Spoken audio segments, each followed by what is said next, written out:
No princípio só havia trevas. Em seguida, Bang, e surge uma existência infinita de tempo, espaço e matéria ainda em expansão. Diariamente, novas descobertas desvendam os misteriosos, os fantásticos e implacáveis segredos de um local chamado Universo. O Sistema Solar. Como ele emergiu do esquecimento do caos interestelar. Somos todos feitos de gás e poeira. Hoje, o Sol e os planetas abrigam pistas fascinantes das suas origens numa névoa de partículas tão pequenas que são praticamente invisíveis. A prova do nosso passado está à nossa volta. Mas será que as forças titânicas que criaram o nosso sistema solar existem em todo o universo? Ou nós somos especiais? Nosso sistema solar parece ser uma excentricidade. O universo pode ter inúmeras estratégias para produzir estrelas e planetas, mas apenas uma poderia determinar como o sistema solar foi formado.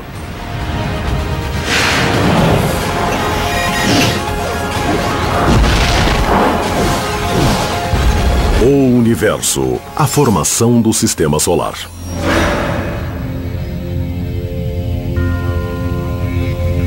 Tudo começou em um momento há quase 4,6 bilhões de anos. Uma gigantesca nuvem de gás e poeira flutua sinistramente por um ramo longínquo da Via Láctea, a mais de 400 graus abaixo de zero. Enquanto está ali sozinha, quase nada acontece numa nuvem molecular. As temperaturas são muito baixas, as partículas se movimentam muito lentamente. Ela só está ali. Mas havendo uma supernova por perto, uma estrela em explosão, ela pode fazer uma onda de choque atravessar essa nuvem molecular, dando início ao seu colapso gravitacional. Esse colapso é o primeiro passo de um longo processo que levou o local que agora chamamos de Sistema Solar à existência. 700 milhões de anos. Nossa missão agora será percorrer a linha do tempo dos primeiros 700 milhões de anos. Época na qual o Sistema Solar se formou e se estabilizou. Vamos começar observando como o Sol e os planetas estão atualmente. A prova do nosso passado está à nossa volta. Os 4 planetas da parte interna do Sistema Solar são feitos de rocha e metal. Os 4 planetas da parte externa do Sistema Solar são gigantescas bolas de gás. É claro que vários processos estiveram envolvidos e eles nos esclarecem sobre como viemos parar aqui. Aprendemos essa história segundo a opinião dos cientistas sobre o que aconteceu desde o momento zero, o verdadeiro início do nosso Sistema Solar. A explosão da supernova, além de semear a gigantesca nuvem de gás com elementos pesados como ferro e urânio, produz um solavanco que impulsiona a nuvem para o futuro, com frentes de onda comprimindo o gás que a compõe para formar uma massa crítica. Essa massa começa a entrar em colapso com a força da gravidade e não se pode detê-la, ela é rápida. Ela é irreversível. É como o carrinho de uma montanha-russa chegando ao ponto mais alto e descendo velozmente do outro lado. A nuvem em colapso destinada a se tornar o nosso sistema solar torna-se um parque temático virtual de movimentação caótica. Um parque de diversões como Knott's Berry Farm é um ótimo lugar para vivenciar o tipo de movimentação que ocorreu nos primórdios do Sistema Solar. Há gravidade, há colisões, momentum, forças e todas essas interações ocorridas no início do Sistema Solar podem ser vistas aqui nesses vários tipos de brinquedos. Essas interações se intensificam na nuvem que rapidamente se desmancha, onde gás e poeira contraem-se em densos bolsões. Cada um deles será o viveiro de uma estrela. Quando a gigantesca nuvem molecular começou a entrar em colapso, uma porção de outras protoestrelas e uma porção de outros sistemas solares foram formados ao mesmo tempo. Portanto, o nosso Sol, de fato, tem várias estrelas irmãs que se formaram quase que ao mesmo tempo que ele. Os primeiros estágios da criação do nosso sistema solar nada têm de excepcionais. Hoje testemunhamos a mesma coisa ocorrendo na constelação de Órion, onde uma gigantesca nuvem molecular se estende por centenas de anos-luz. Em alguns pontos, bolsões em colapso estão agora formando grupinhos de estrelas jovens que aquecem o gás das redondezas.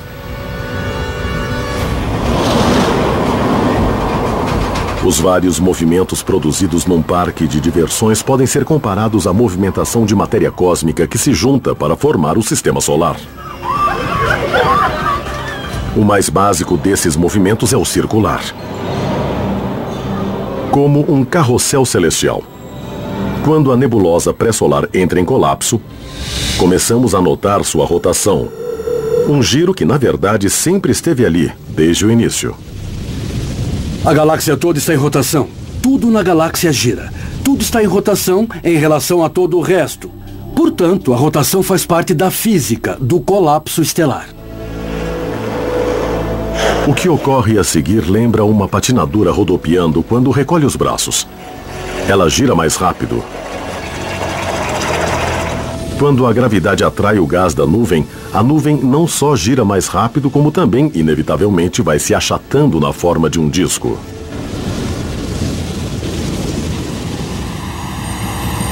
Podemos ver algo semelhante na Terra em locais como a fábrica de vidro de Joe Cariati, na Califórnia, onde a astrônoma Laura Denley observa o processo. Joe começa com uma bola de vidro incandescente. Bom, nós estamos pegando uma massa sólida, redonda, e estamos girando. Ela vai se achatando porque é muito mais fácil para esse vidro líquido se acomodar no mesmo eixo ao longo do eixo de rotação, em vez de lutar contra isso ou contra o impulso angular e vir mais para perto. É assim também no nosso sistema solar. Se existissem planetas se formando, todos estariam no mesmo plano. Esse disco lembra muito o nosso sistema solar. O formato é meio elíptico, não é circular. Pensamos que o nosso sistema solar é circular, mas você me disse que tinha a ver com a presença de mais massa só de um lado. Tem então razão. Talvez possamos fazer uma analogia com a formação de uma estrela binária, onde talvez haja massa extra de um lado, que também vai virar uma estrela, uma anã marrom, ou quem sabe um planeta gigantesco feito Júpiter. Dá muita vontade de pôr a mão, mas essa não é a ideia, Não, né? não faz isso não. A gente não pode fazer isso. 100 mil anos após o início, a nuvem que vai ser o nosso sistema solar já se desmanchou quase que totalmente. E seu centro brilha com o resplendor de uma protoestrela emergente. Chamamos de protoestrela as fases embrionárias da formação de uma estrela. É quando a estrela ainda está em colapso e a energia que ela está irradiando tem origem nesse colapso gravitacional. Ela se aquece mais porque está ficando menor e não está fazendo as reações nucleares, como seria característico na fase principal do processo de ser uma estrela. A protoestrela emergente começa a devorar o disco de gás e poeira que a compõe, a chamada nebulosa solar. Grande parte vai parar no Sol. E o que sobra, para dar origem a planetas, luas, asteroides e até a nossos próprios corpos, é tão pouco que parece uma reflexão tardia do cosmos. Nós vivemos num planeta. Portanto, tudo que entrou na composição dele é muito importante para nós. Mas isso é apenas uma pequenina parte do grande todo. Este estacionamento é um bom modo de mostrar essa pequenez. Quando você olha para o sistema solar hoje, o Sol é 99,85% da massa total. Então, se compararmos com os 500 carros deste estacionamento, o meu carro equivale a tudo o que sobrou para todos os planetas, asteroides e luas. E quanto à Terra em si, bom, podemos compará-la com este step. Nada mais que isso. Na marca de 1 milhão de anos após o momento zero, o método do sistema solar selecionar o material de construção dos planetas fica claro. Eles são separados pelas diferentes temperaturas do disco. Próximo ao protossol, temperaturas acima de 2.000 graus transformam tudo em vapor. Mas a cerca de 8.000 quilômetros dali está a linha de rocha, onde o frio é suficiente para metais e minerais se solidificarem. Mais distante ainda está a linha de neve, onde a temperatura chega a 375 graus abaixo de zero, o suficiente para água, metano e amônia se transformarem em gelo. No início, o sistema solar se parece muito com a formação do algodão doce. E para nos mostrar como ele é feito, temos aqui a Kate Wu, que vai nos dar uma deliciosa aula. Primeiro, nós pegamos os cristais de açúcar e colocamos dentro do recipiente aquecido. O elemento calor, no caso aqui, está bem no centro. No caso do sistema solar, claro, é aquele sol muito quente no meio que vai derretendo tudo que estiver bem próximo dele. E à medida que esse sol esquenta, ele começa a derreter o que estiver por perto. Aí está. Trata-se da nebulosa solar que vemos aqui ao redor. Aqui no centro não podemos ver nada. Na parte interna está tudo derretido. À medida que se aproxima da parte externa e mais fria, a nebulosa solar começa a se condensar. E você pode ver que já começa a se solidificar aqui na parte mais externa do sistema solar, onde é frio. Temos então uma fileira de substâncias gasosas na parte interna, e o que é sólido está mais para fora. Esta também é uma ótima analogia para explicar como são os primeiros protoplanetas. Eles começam a virar um aglomerado de elementos e vão se juntando, assim como acontece com o algodão doce. E coisas cada vez maiores vão saindo dessas minúsculas partículas de açúcar em forma de cristais no algodão doce. Obrigado. Não por isso. O sistema solar é delicioso. As partículas que se juntaram são microscópicas a esta altura, bem menores que os cristais derretidos de açúcar. Assim como o algodão doce ilustra como esses sólidos vão se acrescentando no sistema solar, um outro brinquedo do parque de diversões mostra o que faz com que eles cresçam. Os carrinhos bate-bate não seriam divertidos sem as colisões. E no sistema solar, sem as colisões, não haveria crescimento nem acreção. As colisões por causa da acreção ocorridas nos primórdios do sistema solar são do tipo que permite que objetos se acumulem por meio de vários tipos de processos, essencialmente friccionais, onde há elementos se agregando uns aos outros devido apenas à interação mecânica. Na parte interna do sistema solar, o processo é longo, quando minúsculas bolas de poeira cósmica vão se juntando lentamente apenas por meio de colisões aleatórias durante suas órbitas ao redor do protossol. Porém, na parte externa do sistema solar, a história é dramaticamente diferente. Os gigantescos planetas estão prestes a explodir para a vida num piscar de olhos.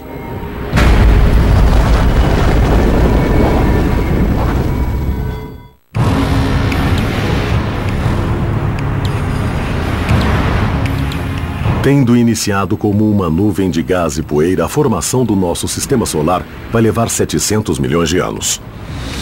Agora, apenas 2 milhões de anos após seu nascimento, o jovem sistema solar dá seus primeiros passos para a criação de uma família de planetas que um dia terá exemplares diversos, como Júpiter, Saturno ou a Terra.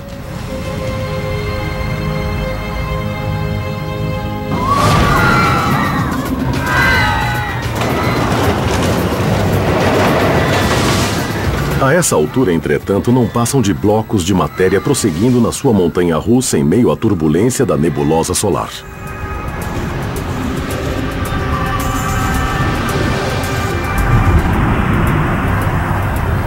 Esse disco espesso em rotação, formado sobretudo de gás e hidrogênio, está incrustado de sólidos. A área interna está cheia de pequenas porções de rocha. Porém, além da fronteira, na faixa conhecida como linha de neve, também há blocos gélidos de metano, amônia e água que predominam na parte externa do disco, e por uma boa razão. São todos compostos de hidrogênio de uma forma ou de outra. E o hidrogênio é o elemento mais abundante naquela região do sistema solar naquele momento.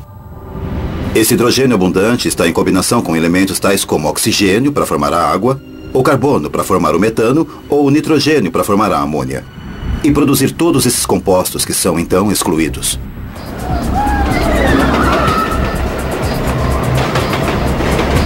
Contínuas colisões em meio à turbulência fazem minúsculas partículas de poeira e gelo se juntarem por meio de fricção e eletricidade estática, até serem grandes o suficiente para a gravidade assumir o controle. E elas se tornam planetesimais.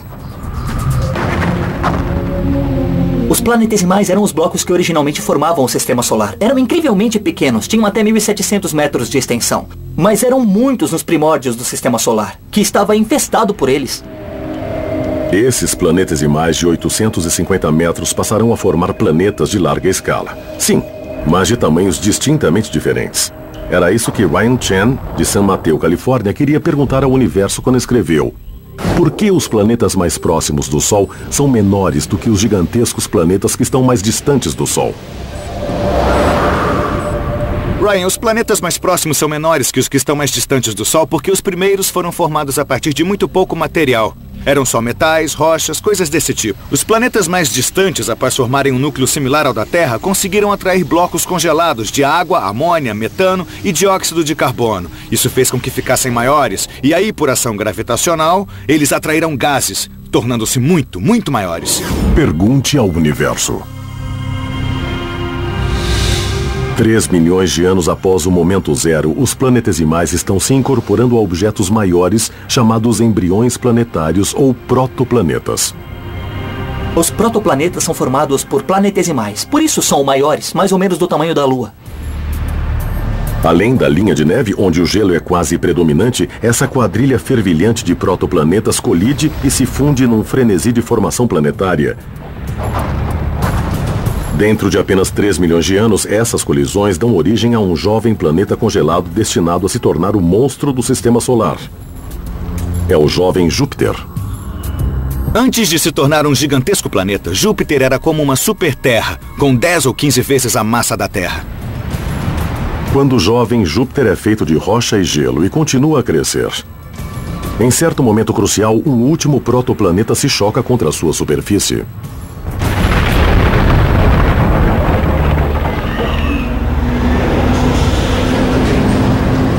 É mais um ponto auge, como na montanha-russa, na formação do Sistema Solar.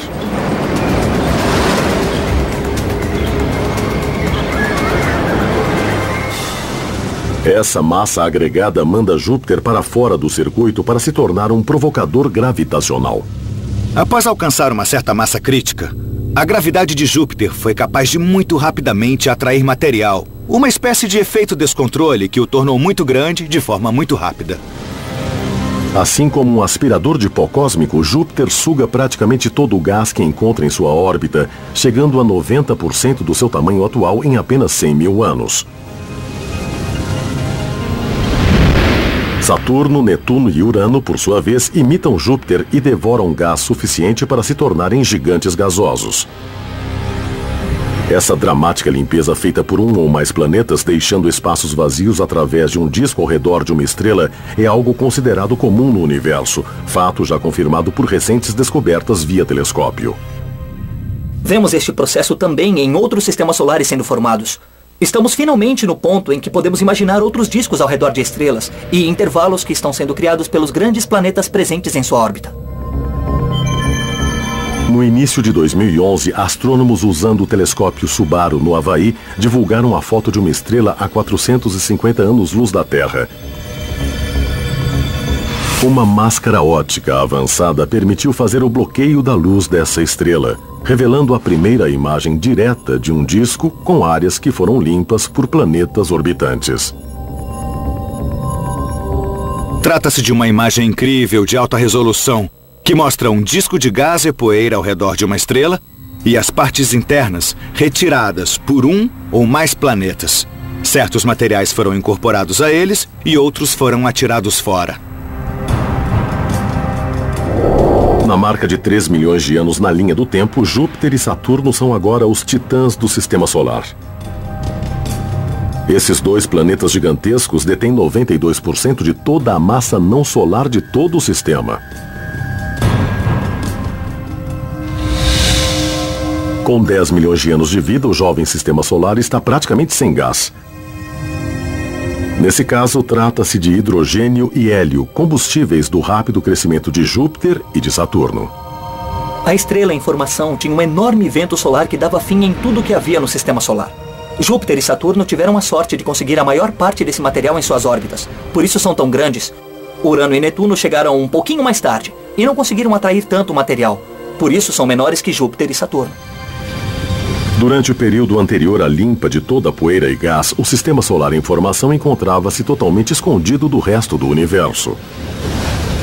Mesmo quando a poeira e o gás estavam formando os planetas, o disco ficou muito espesso e bloqueou a luz do protossol no centro. Numa distância equivalente a várias distâncias entre a Terra e o Sol, por exemplo, se pensarmos nele durante as primeiras fases do Sistema Solar, não seria possível vermos o Sol, ver a luz dele. Como teria sido a aparência do Sistema Solar em seus primórdios para astrônomos alienígenas que talvez estivessem nos vendo a distâncias ainda maiores? O telescópio espacial Hubble nos mostra isso através de fotos de discos protoplanetários na região de uma estrela em formação a 1.350 anos-luz da Terra. Podemos vê-los por vários ângulos relativos à nossa linha de visão. Por exemplo, se estiverem de frente, podemos ver uma estrela no centro rodeada por um disco. Mas quando olhamos para esses objetos de lado, todo o gás e a poeira entre a nossa linha de visão e a estrela central bloqueia a luz dela. Agora, porém, 10 milhões de anos após o início da formação do Sistema Solar, com poeira e gás praticamente extintos, nosso futuro Sol brilha fulgurosamente pelo espaço. Ele ainda tem que passar pelo processo de se tornar uma verdadeira estrela e, a essa altura, iria parecer estranho aos olhos modernos. O espectro de luz era muito diferente, estava sacrificando muita energia, assim como faz hoje. Mas era de fato muito mais vermelho em seu espectro.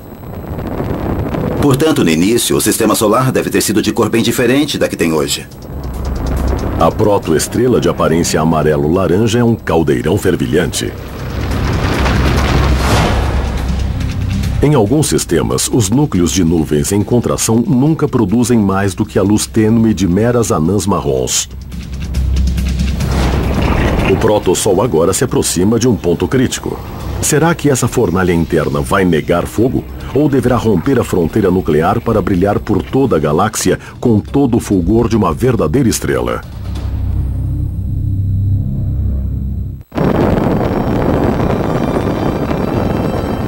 Estamos agora no ponto mais crítico da formação do nosso Sistema Solar. Com 50 milhões de anos, o protossol e seus planetas em formação mal têm 1% da idade que tem agora.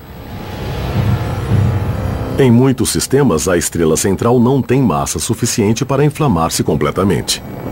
Mas nosso futuro Sol está prestes a romper com esse destino. Ele chegou ao limite crítico de calor e pressão. Momento em que a fusão nuclear pode se iniciar em seu núcleo. Utilizando a mesma incrível energia que potencializa a bomba H, nosso Sol passa a existir como uma estrela recém-nascida e totalmente formada. Depois de 50 milhões de anos de vida do Sistema Solar, desde que iniciou sua formação, o Sol entra numa fase diferente, queimando hidrogênio, fazendo uma verdadeira fusão nuclear. Nesse ponto, o Sol se torna o que hoje pensamos ser uma estrela totalmente desenvolvida. A fusão nuclear vai levar o Sol para o futuro distante. Ele vai queimar tempo suficiente para dar apoio à evolução da vida na Terra, brilhando sem cessar por cerca de 10 bilhões de anos. Ao contrário do Sol recém-nuclear, o resto do Sistema Solar está longe da maturidade. 40 milhões de anos antes, os gigantes de gás congelado fora da linha de neve pararam de crescer e alcançaram uma estabilidade gélida.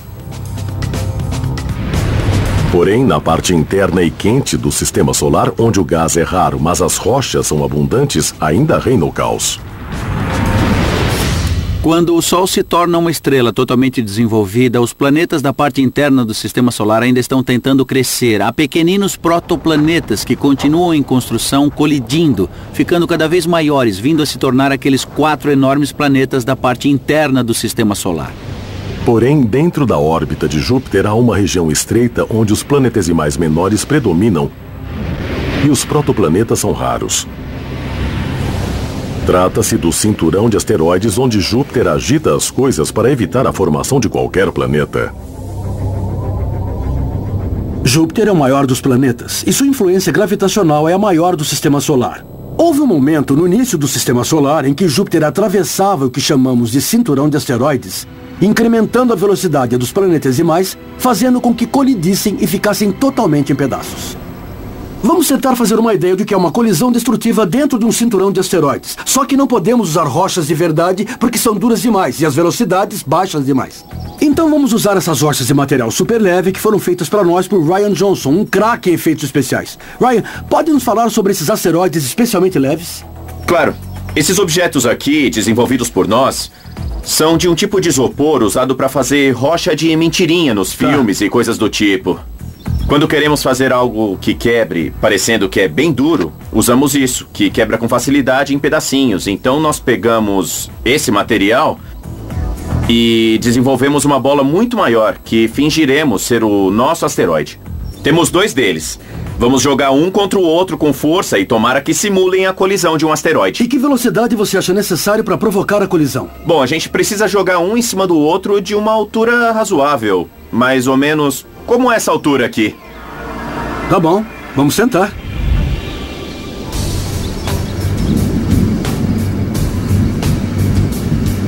Pronto, pode soltar. A distância da queda é cerca de 5,5 metros. Isso dará ao asteroide em queda a velocidade de 59,5 km por hora. Mais um pouquinho. Perfeito. Perfeito, é aí mesmo.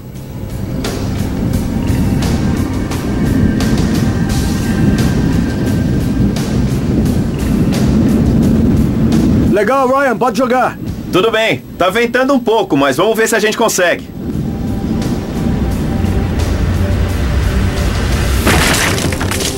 Nossa! Muito bom! Foi excelente! Sim!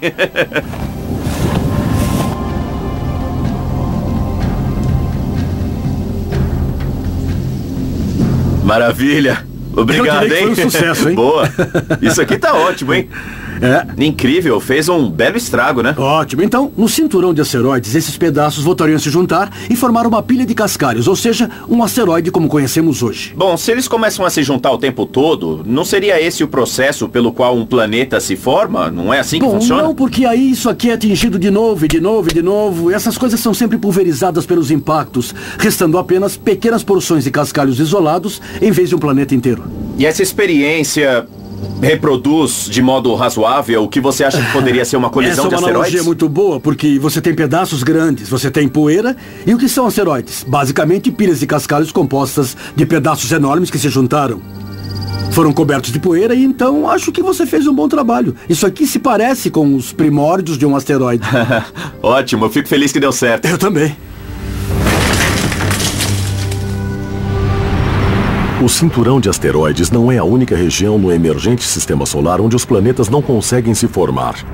Nas regiões mais periféricas do sistema solar, um outro anel de pequenos objetos orbita em gélido silêncio, o cinturão de Kuiper. O cinturão de Kuiper é uma região que fica atrás na órbita de Netuno e abriga uma grande porção de corpos rochosos e congelados bem distantes uns dos outros. Bom, eles jamais conseguiram se fundir para formar um planeta porque não são em número suficiente nem próximos do outro para tanto.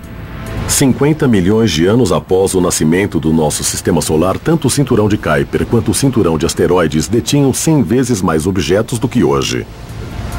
Tais objetos terão um papel monumentalmente destrutivo, mas vital, na evolução final dos planetas internos, entre eles, a Terra. Os planetas internos levam 10 vezes mais tempo para se formar do que os planetas gigantes localizados fora da linha de neve. Após 75 milhões de anos, o processo está quase terminado. A cerca de 150 mil quilômetros do protossol, nossa quase Terra chegou ao tamanho de um planeta de órbita relativamente estável. Mas existe um perseguidor cósmico. Acreditava-se realmente que a Terra estava em sua fase inicial, acompanhada de um outro planeta, um protoplaneta chamado Theia, que estava, na verdade, numa órbita semelhante à da Terra, em essência, indo quase que pelo mesmo caminho. Por milhões de anos, esses planetas irmãos perseguem um ao outro ao redor do Sol num perigoso dueto. Mas um choque está por vir e trará enormes consequências para o destino da Terra.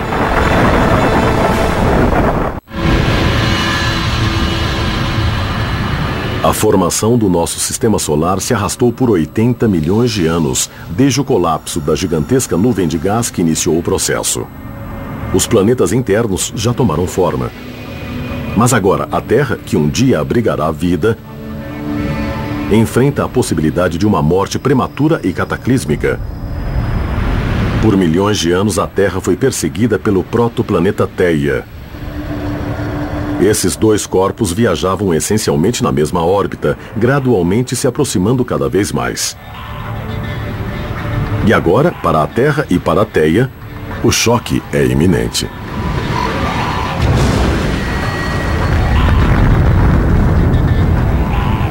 A colisão entre Terra e Theia, no início da história do Sistema Solar, deve ter sido um grande espetáculo. Um objeto do tamanho de Marte chegou e bateu na lateral da Terra, espatifando parte da crosta e do manto desses dois corpos celestes e formando um anel de detritos que depois deu origem à Lua. Tendo sobrevivido ao cataclismo e ganhado uma lua, a Terra se estabelece como um dos planetas estáveis na parte interna do Sistema Solar.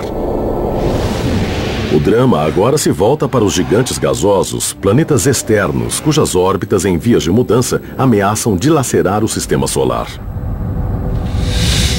Após 500 milhões de anos, todos os planetas do Sistema Solar estão formados. Porém, cercados por detritos no disco planetário, eles continuam em frente.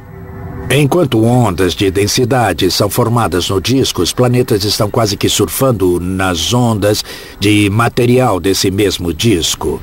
Não tem como saber o que acontece com os planetas desde sua formação até o momento em que são vistos por nós.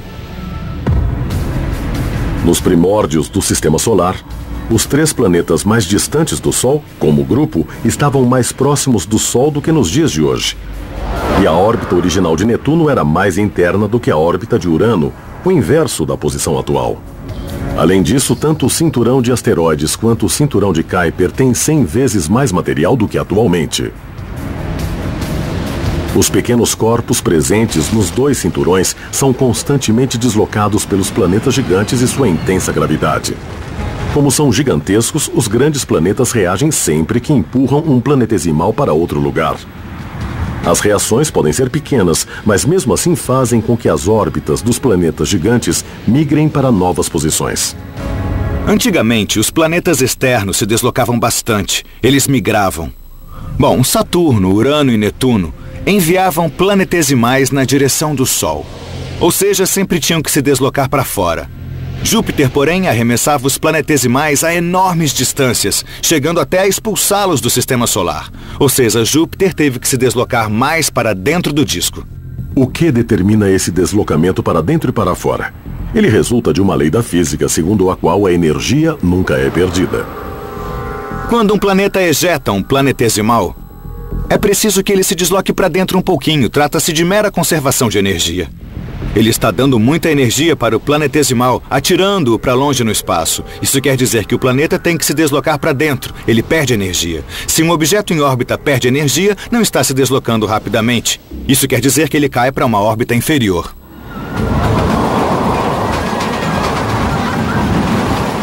Novamente, o parque de diversões ilustra as forças em ação. Nesse caso, é o efeito Stirling. Trata-se de um empurrão gravitacional que planetas grandes podem dar aos pequenos objetos. Nos anos 70, os cientistas exploraram isso para acelerar a espaçonave Voyager, que ia de planeta em planeta na parte externa do Sistema Solar. Aqui na Terra, podemos pensar no Stirling como o carrinho da montanha-russa saindo fora dos trilhos. A montanha-russa bumerangue que temos aqui é um belo exemplo dos processos que estão envolvidos no efeito Stirling. Esta gravidade que faz isto funcionar aqui na Terra está usando a gravidade da Terra. Ela atrai o carrinho para baixo, puxa para baixo na descida e depois o carrinho segue novamente pela subida por causa do impulso que ganhou quando foi declive abaixo. E se fôssemos agregar Júpiter ao sistema? Agora a gravidade de Júpiter ainda vai puxar o objeto para dentro. Mas Júpiter o faz girar ao redor do planeta e ele dá uma volta em Júpiter. Esse movimento de Júpiter fornece um empurrão extra para que o objeto consiga mais impulso do que já tinha. E ele é empurrado de volta pela subida em direção ao espaço.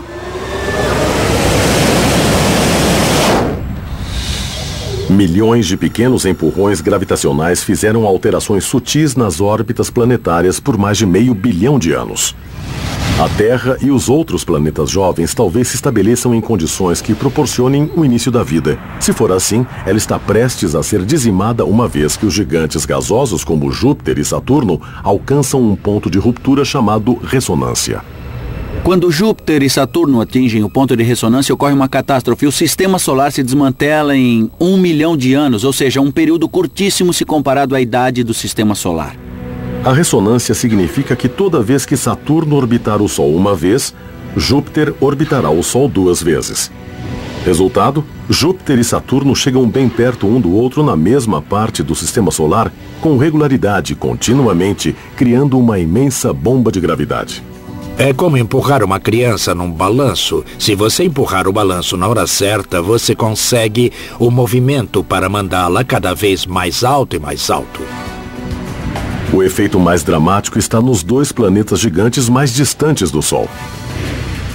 Como os planetas estavam em órbita no sistema solar, realizando interações gravitacionais uns com os outros, uma das coisas mais incríveis que ocorreu foi que Urano e Netuno realmente trocaram de lugar. Tanto que agora Netuno está muito mais distante do Sol que Urano.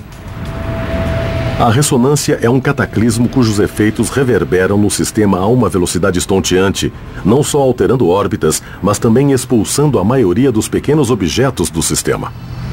O planeta Júpiter é um grande provocador gravitacional e gradualmente esgotou o cinturão de asteroides. Porém, a ressonância Júpiter-Saturno causou um esgotamento catastrófico tanto no cinturão de asteroides quanto no cinturão de Kuiper. 99% dos corpos do cinturão de asteroides e do cinturão de Kuiper são afastados. Enquanto a maioria é expulsa do sistema, alguns mergulham nele. Atraídos pela gravidade do Sol, eles rasgam o espaço rumo à parte interna do sistema solar. Como será que os planetas internos, inclusive a Terra, vão escapar do extermínio?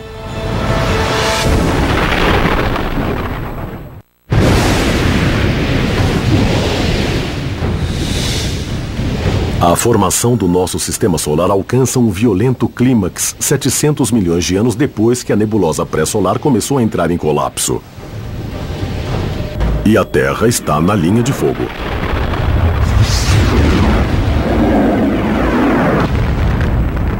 O caos gravitacional de Júpiter e Saturno está bombardeando as luas e os planetas internos do sistema solar. Num evento agora conhecido como cataclismo lunar. Grande parte do material na parte externa do sistema solar, os cometas, caíram e rumaram para a parte interna do sistema solar, onde colidiram com os planetas internos e a Lua, criando crateras que são vistas hoje.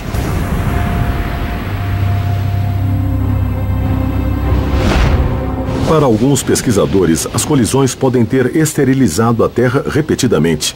Se houve formação de vida, ela foi dizimada. E teve que começar de novo.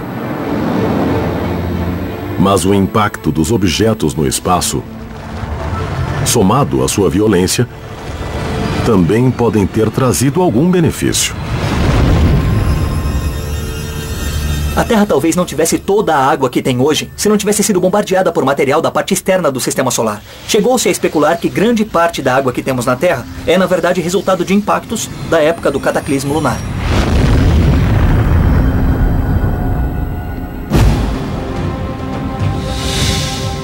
Hoje, 4,6 bilhões de anos após o nascimento do sistema solar, o contínuo, embora remoto, perigo de uma grande colisão com um asteroide significa que a história não acabou. O mais importante é que há centenas de minúsculos asteroides atingindo o planeta na forma de meteoritos. Estudá-los nos dirá se a formação do sistema solar realmente ocorreu quando e do jeito que pensamos. Tenho aqui uma amostra do meteorito de Allende. O meteorito de Allende é um fragmento de rocha que caiu no México, perto do vilarejo de Allende, em 1969. Um dos componentes do meteorito são essas inclusões ricas em cálcio e alumínio, esses objetos brancos que você vê na superfície. Esses são os materiais mais antigos conhecidos do sistema solar. E sabemos disso pela datação por isótopos radiogênicos. Neste laboratório de alta tecnologia da UCLA, o especialista em cosmoquímica Ed Young e seus colegas examinam com cuidado minúsculas amostras de meteoritos antigos. Há um grande fragmento branco no meio que nós queremos retirar. Os lasers de precisão do laboratório miram nos fragmentos, produzindo orifícios da largura de um fio de cabelo humano. Uma análise sofisticada mede os elementos radioativos que servem como relógios atômicos. No início de 2011, os especialistas em cosmoquímica de um laboratório semelhante, na Universidade do Estado do Arizona, dataram parte de um meteorito norte-africano como tendo incríveis e exatos 4,5682 bilhões de anos de idade, o material mais antigo jamais encontrado na Terra, mais até que o próprio planeta. Em agosto de 2011, a sonda espacial Dawn chegou ao cinturão de asteroides, fonte da maior parte dos meteoritos. Fotos em close de Vesta, o segundo maior asteroide, abrem uma nova época de informações sobre a história do Sistema Solar. Uma das coisas mais incríveis sobre a missão Dawn é que vamos dar nossa primeira espiadela em algo que era essencialmente um mini planeta formado nos primórdios do Sistema Solar. Desde seu nascimento na fase inicial da história do Sistema Solar, Vesta tem sido poupado por ações climáticas e por muitas forças geológicas que alteraram os planetas ao longo do tempo. Como alguns dos maiores planetas, ele tem vulcões e tem um núcleo, mas ao contrário desses planetas maiores, pouca coisa ocorreu com ele nos últimos 4,5 bilhões de anos. Então, nós essencialmente vamos poder examinar essa parte mais antiga da história do Sistema Solar. Dawn vai orbitar Vesta por 1 ano antes de seguir e passar mais 1 ano orbitando o maior asteroide, Ceres.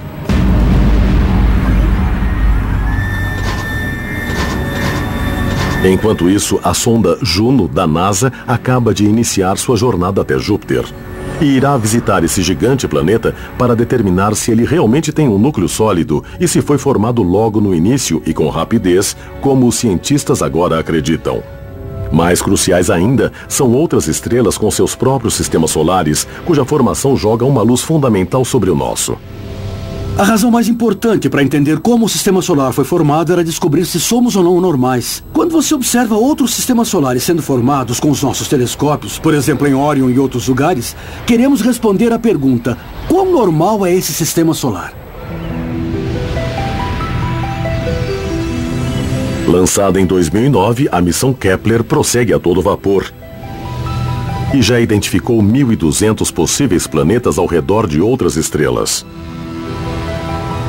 Alguns sistemas têm planetas do tamanho de Júpiter, próximos de seu Sol ou em órbitas assimétricas.